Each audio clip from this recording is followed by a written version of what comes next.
Alright, so this is my KLH Model 11 Suitcase stereo that is equipped with a Garrard AT6 Mark II, an early Mark II, I believe, auto changer.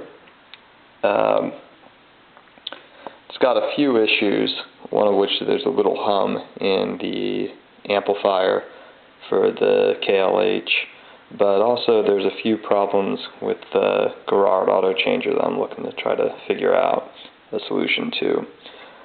Starting off getting it going, started at 78 RPM.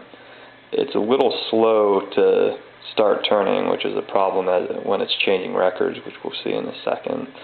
It also has a slight wobble on the platter, about 2 centimeters or so vertical, and you can hopefully hear a slight ringing, which is, I think, part of the idler wheel mechanism rubbing against the inside rim of the platter.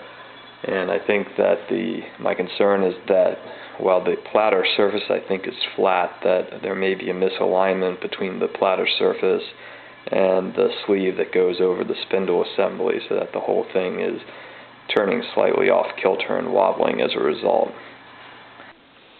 Taking a look inside here, you can see the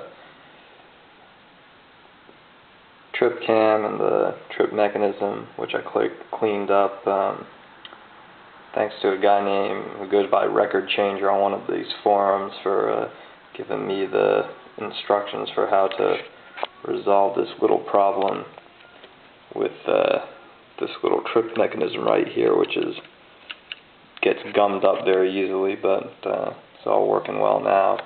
The real issue here is the idler wheel, where it's not spinning as freely as I think it would, and now it won't have the pressure of the turntable rim against it, but going up against the motor pulley right there, you can see it's very unsteady. If I give it a little more pressure right there, it'll turn more regularly. This is just at 16 RPM here.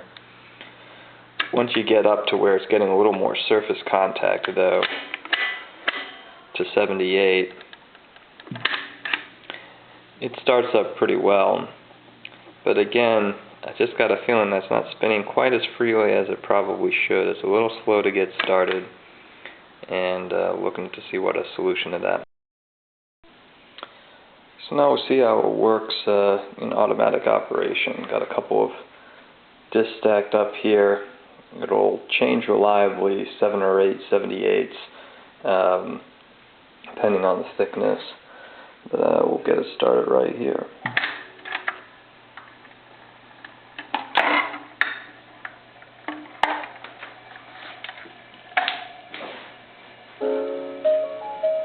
Now, previously, and you can hear that it was a little slow getting started up there, because the idler wheel seems to be making not perfect contact with either the motor pulley or the inside rim of the turntable. It's a little slow getting up to 78, and before also, when the first disc dropped, sometimes I'd need to give it about a quarter turn, manual turn of the platter there to get it beyond the resistance of the trip cam. But you can see still got that little wobble on the platter, and the tone arm wobbling a little bit along with that.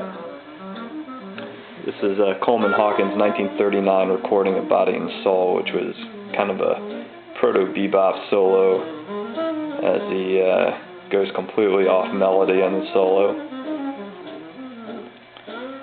Got here it fitted with a Stanton 500 V3 cartridge with a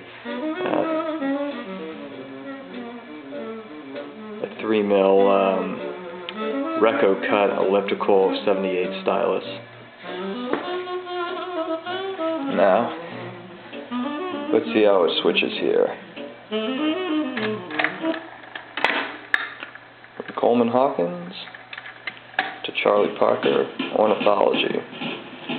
Now there, once it got a little bit of momentum behind the platter, there wasn't a whole lot of hesitancy after the change, although previously, after a new disc got dropped, it would be a little bit slow, take about 2 or 3 seconds to get up to speed.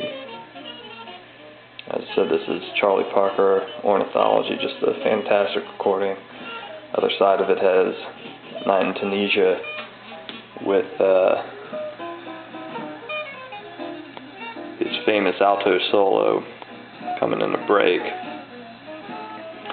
So anyway, if anyone's got any suggestions, I'd certainly be thankful for them. Thanks.